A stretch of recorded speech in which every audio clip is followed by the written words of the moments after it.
Welcome to bird media. నేను వైష్ణవి.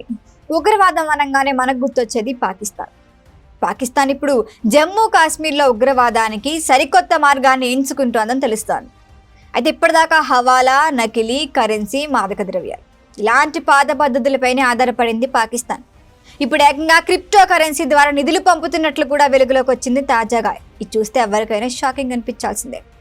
అయితే గత నెలలో జమ్మూ కాశ్మీర్ రాష్ట్ర దర్యాప్తు సంస్థ SIA ఓ కీలక సోదాలు నిర్వహించింది సీక్రెట్గా. ఉగ్రవాదానికి నిధులు సమకూర్చేందుకు క్రిప్టో కరెన్సీ వ్యాపారంలో పాల్గొన్నట్లు అనుమానిస్తున్న వారి నివాస స్థలాలు ఏవైతే ఉన్నాయో కశ్మీరే కానీ జమ్మూ విభాగాల్లో కానీ 7 నివాస స్థలాలపై SIA దాడులు చేసింది. అయితే వేర్పాటువాద ఉద్యమానికి ఆజ్యం పోసేందుకే ISI ఇతర సంస్థల ప్రమేయం గురించి సమాచారం అందిన ఏజెన్సీని కూడా కనుగొన్నట్లు చెప్పింది. అయితే ఈ దాడుల్లో ఇప్పుడు అనేక ఎలక్ట్రానిక్ పరికరాలు కూడా బయటపడ్డాయి. దర్యాప్తులో కశ్మీర్ ఉగ్రవాదులకు సరిహద్దుల నుంచి క్రిప్టో కరెన్సీ రూపంలో డబ్బులు చేరుతోందని కూడా ఆధారాలు లభించాయి. ఇది ఇప్పుడు దేశ సమగ్రతను కాపాడటంలో తమ కట్టుబాటు ఇదే నిదర్శనమని SIA ప్రకటించింది. అయితే అక్రమ వాణిజ్య సూత్రధారి పాకిస్తాన్లోనే ఉన్నాడు. పొరుగు దేశానికి చెందిన ఉగ్రవాద సంస్థలు, అధికారిక ఏజెన్సీలు అతనికి మద్దతిస్తున్నాయని కూడా ప్రాథమిక దర్యాప్తులో తేలిందని చెప్తోంది. ఇంకా జమ్మూ కాశ్మీర్లోని ఏజెంట్లకు క్రిప్టో కరెన్సీని పంపుతున్నారని, వారు సామూహిక హింసలు, ఉగ్రవాదాన్ని పెంచడం, ఉగ్రవాదం కోసం గ్రూపుల్ని తయారు చేయటం, వేర్పాటువాదుల మధ్య దానిని మరింత పంపిణీ చేస్తున్నారని కూడా ఇన్ఫర్మేషన్ వచ్చిందని చెప్తున్నారు. అయితే ఆ పాకిస్తాన్ సూత్రధారిని గుర్తించారు. అయితే అతని వివరాలను ఇప్పుడే గోప్యంగా ఉంచామని ప్రతినిధి చెప్తున్నారు. ఇప్పటి వరకు హవాలా వంటి పద్ధతిలో నిధులు పంపించినప్పుడు ఎక్కడో ఒక దశలో మనీ ట్రైల్ దొరికేది. అయితే ఆధారాలతో పాకిస్తాన్ ఉగ్ర నిధులు సంబంధం ఉందని భారత ఏజెన్సీలు నిరూపించగలిగాయి. అయితే వేర్పాటువాదుల వెన్ను విరవటంలో ఈ ప్రయత్నాలు కీలకమయ్యాయి.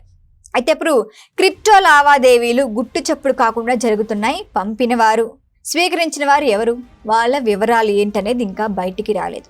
ఇప్పుడు ఈ దర్యాప్తు సంస్థలకి మూలాలు కనిపెట్టడమే కష్టమవుతుంది. ఇప్పుడు ఈ ఏడాది మార్చి 2025లో పాకిస్తాన్ ప్రభుత్వం అధికారికంగా పాకిస్తాన్ క్రిప్టో కౌన్సిల్ను ప్రారంభించిందో తెలిసిందే. పెట్టుబడులను ఆకర్షించేందుకే ఈ చర్య అని కూడా చెప్పింది. కానీ దీని వెనుక ఉగ్ర నిధులదారులు విస్తరిస్తున్నాయని భారత ఏజెన్సీలు అనుమానిస్తున్నాయి. అంతేకాకుండా ట్రంప్ కుటుంబానికి సంబంధాలున్న వరల్డ్ లిబర్టీ ఫైనాన్షియల్ అనే సంస్థతో పాకిస్తాన్ ఒప్పందం కుదుర్చుకుందని కూడా అంటున్నారు. బహిరంగంగా పెట్టుబడుల పేరుతో చెప్పిన అసలు లక్ష్యం ఉగ్రవాదానికి నిధులు సమకూర్చటమే అనే అనుమానాలు వస్తున్నాయి.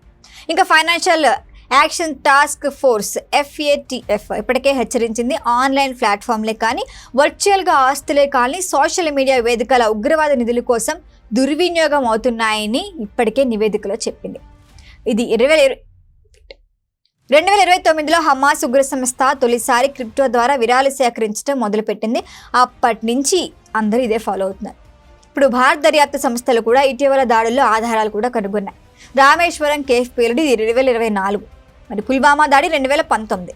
ఈ కేసుల్లో కూడా ఉగ్రవాదులకి క్రిప్టో వ్యాలెట్లు కానీ డార్క్ నెట్, చైనీస్ యాప్లు వాడినట్లు NIA నిర్ధారించింది. ఇప్పుడు ఇంకా క్రిప్టో కరెన్సీ గుట్టు చప్పుడు కాకుండా లావాదేవీలకు మంచి మార్గం కావడంతో ఉగ్రవాదులు దీనిని ప్రధాన సాధనంగా మలుస్తున్నారు.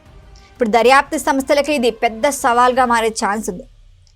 ఇక మరి జమ్మూ కాశ్మీర్లో ఉగ్రవాద కార్యకలాపాలను అరికట్టే పోరాటంలో కొత్త సవాలు స్పష్టమవుతున్నాయి.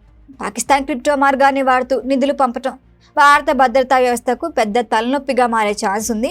మరి ఈ పరిస్థితుల్లో అంతర్జాతీయ సహకారం, కఠినమైన పర్యవేక్షణ తప్పనిసరిగా ఉంటుంది. మరి చూడాలి ఈ క్రిప్టో కరెన్సీపై భారత్ ఏం చేస్తుంది, నెక్స్ట్ స్టెప్ ఏంటి, దీన్ని ఎలా అరికట్టచ్చు అనేది మాత్రం ఇంకా మనం వేచి చూడాల్సిన విషయమే. మరిన్ని అప్డేట్ల కోసం చూస్తూనే ఉండండి బర్డ్ మీడియా. ఈ వీడియో కనుక మీకు నచ్చినట్టయితే లైక్ చేయండి, షేర్ చేయండి, సబ్స్క్రైబ్ చేయండి. అలాగే పక్కనే ఉన్న బెల్ ఐకాన్ని క్లిక్ చేయండి.